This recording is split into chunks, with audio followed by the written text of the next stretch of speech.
अब चारों तरफ दिखाई देने लगी है। जामा मस्जिद में नमाजियों की भारी भीड़ और बाजारों में खरीदारी की हलचल ने शहर को उत्सव का रंग दे दिया है। साथ ही राजधानी में सुरक्षा के पुख्ता इंतजाम, फ्लैग मार्च और ड्रोन सर्विलांस से शांति और भाईचारे को सुनिश्चित किया जा रहा है। देखिए कैसे दिल्ली में त्योहार की तैयारी और सुरक्षा का संतुलन कायम है, इस खास रिपोर्ट में देखिए।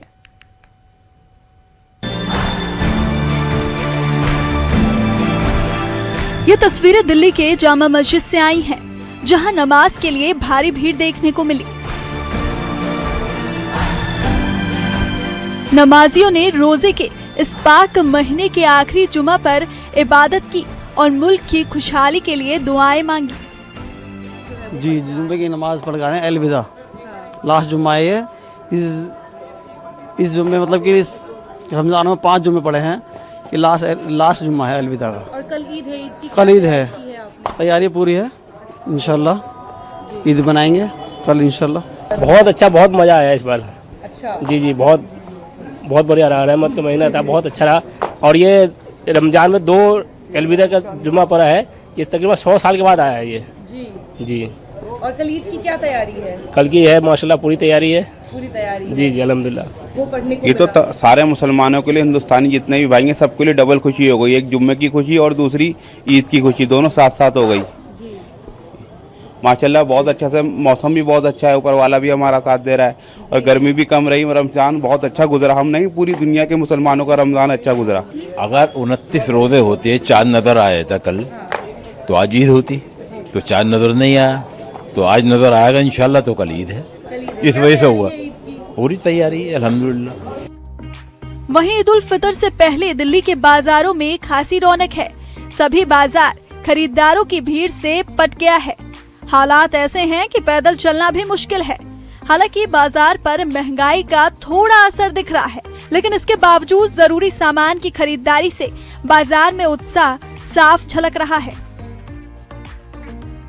अल्हम्दुलिल्लाह, जैसे तैयारी हर साल होती है उससे बेहतर ही तैयारी है। और ईद तो बड़ी धूमधाम से बनाई जाती है, तो ईद का नज़ारा वगैरह जो भी चीज़ है हम बताएंगे नहीं। जैसे आप रमज़ान में आके रमज़ान की रौनक और रमज़ान की तैयारी देखते हो, इसी तरीके से जामा ईद पे ईद को भी आगे देखो कि हम करते क्या हैं और ईद मनाते किस तरीके से। तो आना ज़रूर जामा ईद पे। ईद मुबारक। उधर राजधानी दिल्ली में सुरक्षा के पुख्ता इंतजाम किए गए हैं, ताकि शांति और भाईचारा बना रहे। दिल्ली पुलिस और पैरामिलिट्री फोर्सेस ने पुरानी दिल्ली की ऐतिहासिक जामा मस्जिद से लेकर उत्तम नगर जैसे भीड़ भाड़ वाले इलाकों तक फ्लैग मार्च निकाला।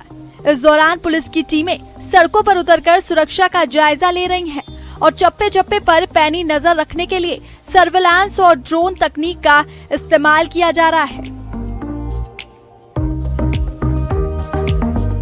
सुरक्षा अधिकारियों का कहना है कि वो किसी भी तरह के अप्रिय घटना को रोकने के लिए पूरी तरह मुस्तैद हैं और संवेदनशील इलाकों में अतिरिक्त बल तैनात किए गए हैं। स्थानीय लोगों के साथ मिलकर पुलिस शांति समितियां भी बना रही है, ताकि त्योहार की रौनक में कोई खलल ना पड़े और हर कोई सुरक्षित महसूस करे। पुलिस की सक्रियता और भारी तैनाती को देखकर जनता ने भी राहत की सांस ली है, क्योंकि प्रशासन का मकसद सिर्फ सुरक्षा देना ही नहीं, बल्कि लोगों के बीच विश्वास पैदा करना भी है। Bureau report, news 18 JKLH। Delhi NCR में मार्च का मौसम इस बार ले आया है एक बड़ा उलटफेर। राजधानी दिल्ली, नोएडा, गाजियाबाद और गुरुग्राम में सुबह से ही झमाझम बारिश का दौर जारी है। बारिश और तेज हवाओं ने तापमान को गिरा दिया है, जिससे लोग फिर से कंबल और जैकेट निकालने को मजबूर हैं। भारतीय मौसम विभाग ने अगले 2 दिनों के लिए येलो अलर्ट बारिश को लेकर जारी किया है, यानी कि अभी बारिश का सिलसिला रुकेगा नहीं। देखिए ये खास रिपोर्ट।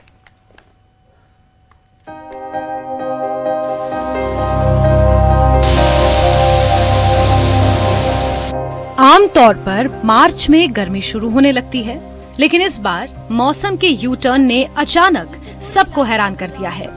राजधानी दिल्ली समेत नोएडा, गाजियाबाद, गुरुग्राम में सुबह की शुरुआत झमाझम बारिश के साथ हुई। कहीं तेज तो कहीं हल्की बारिश का सिलसिला पिछले 2 दिनों से लगातार जारी है। बारिश और तेज हवाओं के चलते तापमान में भारी गिरावट दर्ज की गई है, जिससे लोगों को एक बार फिर ठंड का एहसास होने लगा है। हालात ऐसे हैं कि लोगों को अपनी अलमारी से फिर से कंबल और जैकेट निकालने पड़ रहे हैं। दिल्ली एनसीआर का मौसम सुहाना हो गया है। जिस तरीके से पिछले 2 दिन से लगातार बारिश हो रही है, ठंडी हवाएं चल रही हैं, ऐसे में दिल्ली के लोगों को चिलचिलाती गर्मी से राहत मिली है। क्योंकि हमने देखा था कि पिछले दिनों जिस तरीके से लगातार तापमान में बढ़ोतरी देखी जा रही थी, वहीं बारिश से अब लोगों को राहत मिली है। और बारिश को देखते हुए मौसम विभाग ने येलो अलर्ट जारी किया है। अगले 2 दिन तक इसी तरीके का मौसम रहने की संभावना है और 50 किलोमीटर प्रति घंटा की रफ्तार से हवाएं चलेंगी। इसके साथ ही पहाड़ी इलाकों में भी बर्फबारी जो है वो देखी जा रही है और लोगों को राहत मिली है। क्योंकि जिस तरीके से तापमान 35 से 40 डिग्री पहुंच गया था, अब उस तापमान में भी गिरावट दर्ज की गई है। और अगर आज की बात की जाए तो मौसम विभाग की तरफ से ये संभावना व्यक्त की गई है कि आज का तापमान 24 से 25 डिग्री रह सकता है, यानी कि बड़ी राहत है। लोगों को जो गर्मी परेशान कर रही थी वो परेशानी दूर हुई है, मौसम अच्छा हो गया है और त्योहार का सीजन भी है, तो ऐसे में लोगों को भी बड़ी राहत मिली है। पहाड़ी इलाकों में हो रही भारी बर्फबारी का असर अब मैदानी क्षेत्रों में भी साफ दिख रहा है, जिसकी वजह से मौसम ठंडा बना हुआ है। इस बदलते मौसम को देखते हुए भारतीय मौसम विभाग ने अगले 2 दिनों के लिए येलो अलर्ट जारी किया है, यानी बारिश का दौर अभी जारी रह सकता है। बारिश के कारण सड़कों पर वाहनों की रफ्तार जरूर धीमी हुई है, लेकिन लोग इस सुहाने मौसम का जमकर लुत्फ उठा रहे हैं। फिलहाल दिल्ली एनसीआर में मौसम का ये बदला हुआ मिजाज लोगों को राहत भी दे रहा है और सतर्क रहने की सलाह भी। कहते हैं अगर इरादे मजबूत हो तो कोई भी मुश्किल रास्ता नहीं रोक सकती। जम्मू कश्मीर के बांडीपोरा जिले से ऐसी ही एक प्रेरणादायक कहानी सामने आई है, जिसने पूरे इलाके को गर्व से भर दिया है। आपको जानकारी दे दें कि सोनावारी के नायकड़खई गांव के रहने वाले इरफान अहमद लोन ने वो कर दिखाया है जो कई लोगों के लिए सपना होता है। दोनों आंखों से पूरी तरीके से दृष्टिहीन और एक कान से आंशिक रूप से सुनने में असमर्थ होने के बावजूद इरफान ने देश की सबसे कठिन परीक्षाओं में से एक सिविल सर्विसेज एग्जाम को पास कर लिया है। देखिए संघर्ष, साहस और आत्मविश्वास की ये प्रेरणादायक कहानी।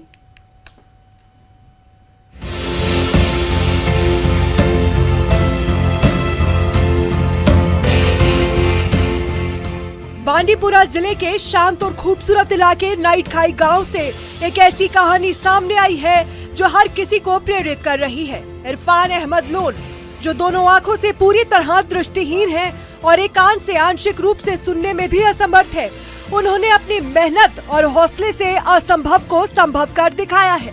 सीमित संसाधनों, सामाजिक चुनौती और व्यक्तिगत कठिनाइयों के बावजूद उन्होंने देश की सबसे प्रतिष्ठित परीक्षा को पास कर लिया है। ये उपलब्धि सिर्फ उनके परिवार के लिए ही नहीं बल्कि पूरे बांडीपुरा जिले के लिए गर्व का विषय बन गई है। इस एरिया से मैं आता हूँ, डिस्ट्रिक्ट बांडीपुरा से, सोनावारी नाइटखाई से। वहाँ पर किसी ने आज तक यूपीएससी सिविल सर्विसेज का एग्ज़ाम क्रैक नहीं करा था।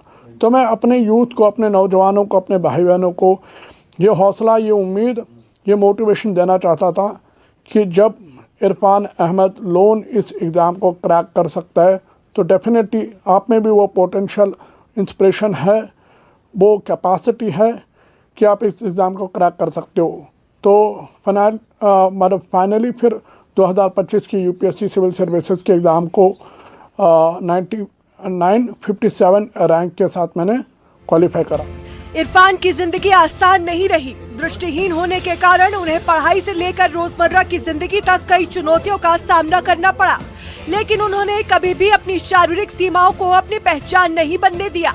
इसके बजाय उन्होंने इन्हीं कठिनाइयों को अपनी ताकत बनाया और इन्हें प्रेरणा में बदल दिया। कड़ी मेहनत, अनुशासन और अटूट आत्मविश्वास के साथ वो अपने लक्ष्य की ओर कदम बढ़ाते रहे। बहुत सारी चुनौतियां रही, बहुत सारे चैलेंजेस रहे। सबसे पहले तो फाइनेंशियली बहुत प्रॉब्लम हुई। मैं जिस परिवार से आता था, मेरे ट्रीटमेंट को लेकर के बहुत ज़्यादा हम लोगों ने ज़मीनें वगैरह तक बेच दी थी। फाइनेंशियली मैं बहुत ज़्यादा हम्बल परिवार से आता था।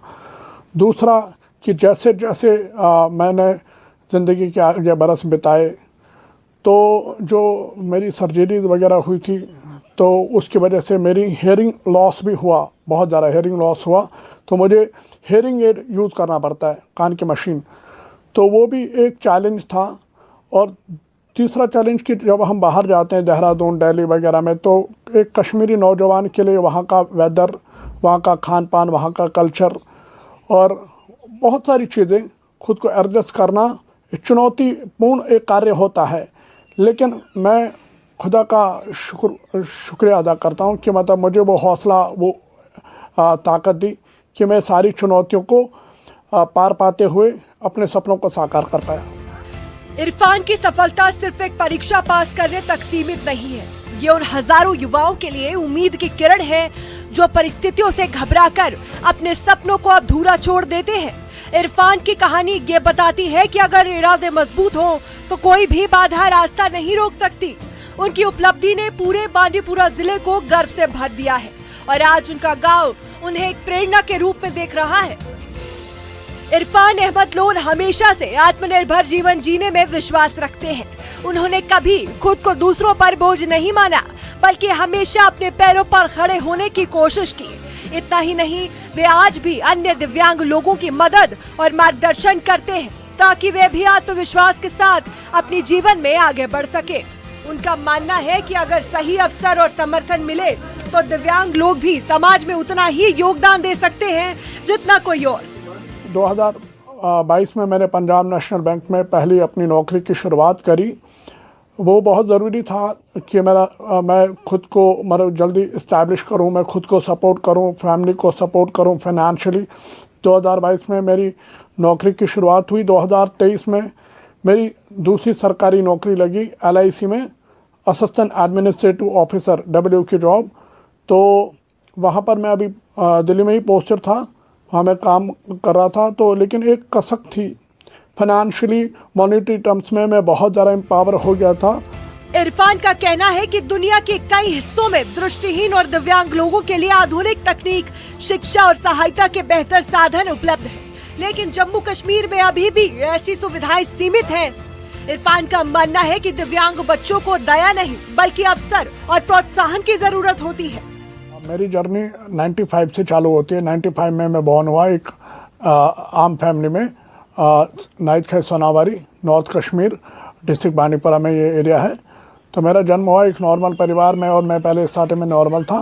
3-4 साल बरस का मैं रहा हूँगा और पहली आई मेरी डैमेज होती है। मैं बेसिकली छोटे बच्चों के साथ खेल रहा था, तो गलती से एक छोटे बच्चे ने एक सिरिंज जिसमें सुई लग रखी थी वो मेरी आँख में गलती से मार दी। तो मेरी फैमिली ने काफ़ी कोशिशें करी, ज़मीनें तक बेच दी अपनी, तो ट्रीटमेंट हुआ लेकिन ऐसा मेरी लौट नहीं पाई। 2-3 तक मैं कम्प्लीटली ब्लाइंड हो गया था। फिर मेरे फादर साहब को एम्स के डॉक्टर ने एडवाइस करा कि आप इसको बेहतर इंसान बनाइए, स्पेशल स्कूल में पढ़ाइए। तो मेरे फादर साहब ने 2004 में मुझे एक देहरादून का मशहूर स्कूल है, model school for the visually handicap, उसमें इनरोल कराया। मैं वहाँ 2016 में पास आउट हुआ 91% के साथ CBSE बोर्ड में। फिर मैंने दिल्ली यूनिवर्सिटी के मशहूर कॉलेज हिंदू कॉलेज में एडमिशन लिया, वहाँ मैंने पॉलिटिकल साइंस ऑनर्स से ग्रेजुएशन करा। 2019 में मैं वहाँ पास आउट हुआ। बांडीपुरा के नाइट खाई गांव से निकले इरफान अहमद लोन की ये कहानी संघर्ष, आत्मविश्वास और उम्मीद का संदेश है। इरफान ने ये साबित कर दिया है कि शारीरिक चुनौतियां इंसान के सपनों को नहीं रोक सकती अगर उसके इरादे मजबूत हो। आज उनकी ये उपलब्धि पूरे समाज को प्रेरित कर रही है कि मुश्किलें चाहे कितनी भी बड़ी क्यों ना हो, हौसलों के आगे छोटी पड़ जाती है। न्यूज़ 18 के लिए बांडीपुरा से साजिद रसूल की रिपोर्ट।